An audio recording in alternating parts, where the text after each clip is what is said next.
Gujarat high court तो इस दौरान कोर्ट प्रोसीडिंग की लाइव स्ट्रीमिंग करने वाला भी पहला कोर्ट बना है और ओपन कोर्ट की जिस अवधारणा पर लंबे समय से चर्चा होती रही है उसे भी गुजरात हाईकोर्ट ने साकार करके दिखाया है।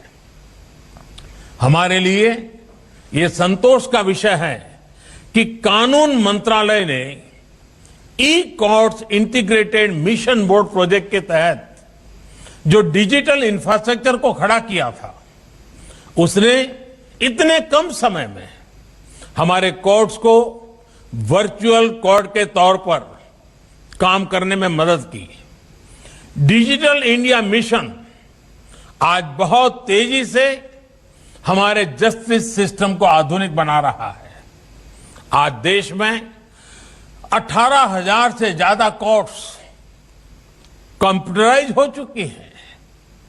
सुप्रीम कोर्ट से वीडियो कॉन्फ्रेंसिंग और टेली कॉन्फ्रेंसिंग को लीगल सैंक्टिटी मिलने के बाद से भी सभी अदालतों में ई प्रोसीडिंग में तेजी आई है।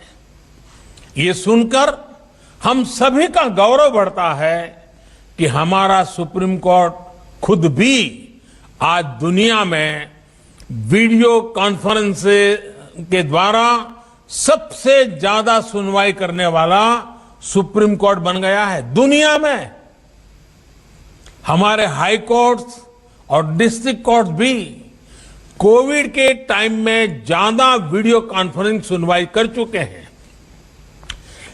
केसेस की ई फाइलिंग इसकी सुविधा ने भी ईज ऑफ जस्टिस को एक नया आयाम दिया है।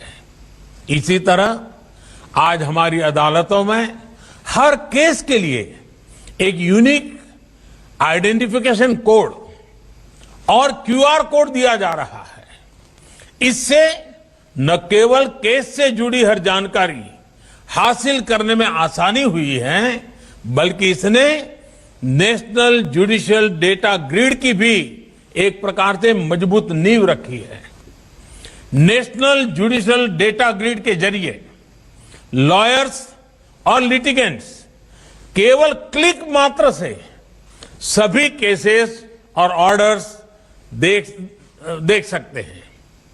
ये ईज ऑफ जस्टिस न केवल हमारे नागरिकों के ईज ऑफ लिविंग को बढ़ा रहा है बल्कि इससे देश में ईज ऑफ डूइंग बिजनेस भी बढ़ा है।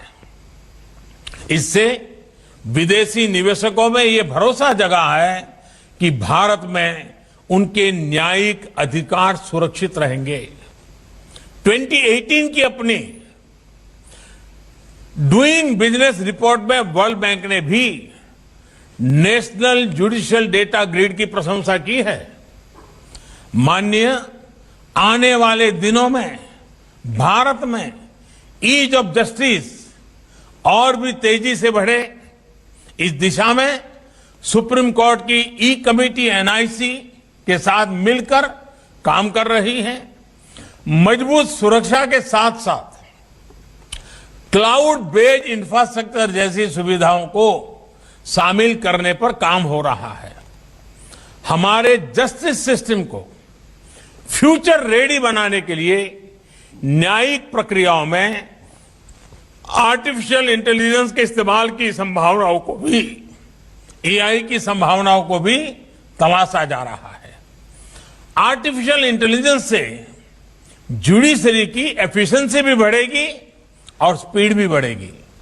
इन प्रयासों में देश का आत्मनिर्भर भारत अभियान बड़ी भूमिका निभाने वाला